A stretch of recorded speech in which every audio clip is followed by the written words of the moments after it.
அஸ்ஸலாமு அலைக்கும் வரஹ்மத்துல்லாஹி வபரகாத்துஹு. கண்ணியத்திற்குரிய சகோதரர்களே, உளவியல் ரீதியான பிரச்சனைகள்ல இன்றைக்கு அதிகமான மக்கள் பாதிக்கப்படக்கூடிய ஒன்று பாடி ஷேமிங் அப்படின்னு சொல்லப்படக்கூடிய உருவக்கேலி. குட்டையா இருக்கிறான், வளர்த்தியா இருக்கிறான், குண்டா இருக்கிறான், ஒல்லியா இருக்கிறான் அப்படின்னு சொல்லிட்டு கருப்பு வெள்ளை அப்படின்ட்டு உடல் தோற்றத்தை வைத்து அவர்களை கேலி செய்வது. இதனால் சிறு வயதிலிருந்தும் சரி அல்லது ஒரு பருவத்தை அடையும் போது கூட பலரும் பாதிக்கப்படுறாங்க மன ரீதியாக.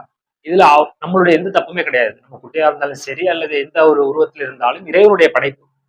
ஆனா இந்த மாதிரி சொல்லக்கூடிய நேரத்துல பலரும் பாதிக்கப்படும் பொழுது சவுத் ஆப்பிரிக்காவுடைய கேப்டன் விளையாண்டு கொண்டிருக்கக்கூடிய நேரத்துல குட்டையன் அப்படின்ற மாதிரியான கேலி வார்த்தைகள்லாம் வெளிப்படையாக சொல்லப்படுது.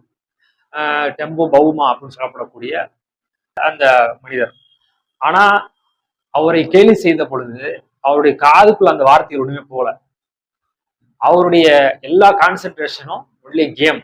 ஒரு மிகப்பெரிய வெற்றி வந்து அந்த டீமுக்கு வாங்கி கொடுத்தாங்க. அந்த மாதிரி மனிதன் புள்ளையா இருக்கிறான், புள்ளன் அப்படின்ற வார்த்தைகளை சொல்லி இப்படி எல்லாம் கோபம் ஏற்படும் அப்படின்னு நினைக்கக்கூடிய நேரத்துல யார் நம்மளை என்ன சொன்னாலும் அதை பத்தி நம்ம கேர் பண்ண வேண்டிய அவசியமே கிடையாது. இந்த தோற்றம் என்பது இறைவன் கொடுத்தது.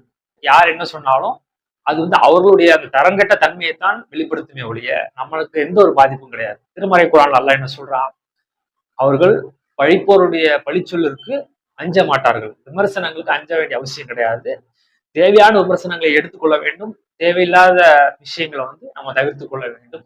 நபிகள் நாயகம் ஸல்லல்லாஹு அலைஹி வஸல்லம் அவருடைய மனைவி சஃபியா அவங்க குட்டியா இருந்த பொழுது மற்ற மனைவிமார்கள் கேலி செய்து ரசூலுல்லாஹ் வன்மையா கண்டிக்கிறாங்க. அப்ப இஸ்லாம் வந்து இந்த மாதிரியான விஷயங்களை வன்மையாக கண்டிக்கின்றது. அப்ப ஒருவேளை நம்ம அதனால் பாதிக்கப்படும் பொழுது உடல் தோற்றத்தை வைத்து இப்படி கேலி செய்தாலும் ஒரு பானையில பால் இருக்குது, அதை சாச்சா பால் தான் வெளியே வரும்.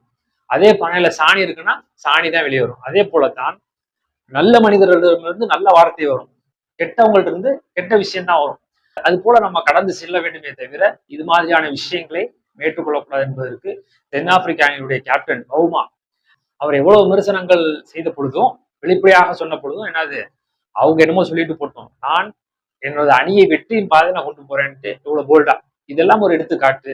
அது போக இஸ்லாமும் பல விஷயங்களை நம்ம கற்று தந்திருக்கின்றது. அப்போ உளவியல் ரீதியாக இப்படி பிறரால் நம்ம பாதிக்கப்படும் பொழுது அதை பற்றி கவலைப்படாமல் நம்மளுடைய பாதையில அதையெல்லாம் கண்டுகொள்ளாமல் கடந்து போனா மட்டும்தான் வாழ்க்கையில வெற்றி பெற முடியும். அல்லாஹ் அப்படிப்பட்ட உறுதி உள்ளம் கொண்டவர்களாக அல்லாஹ் நம்ம அனைவரையும் ஆக்குவானாக. அஸ்ஸலாமு அலைக்கும்.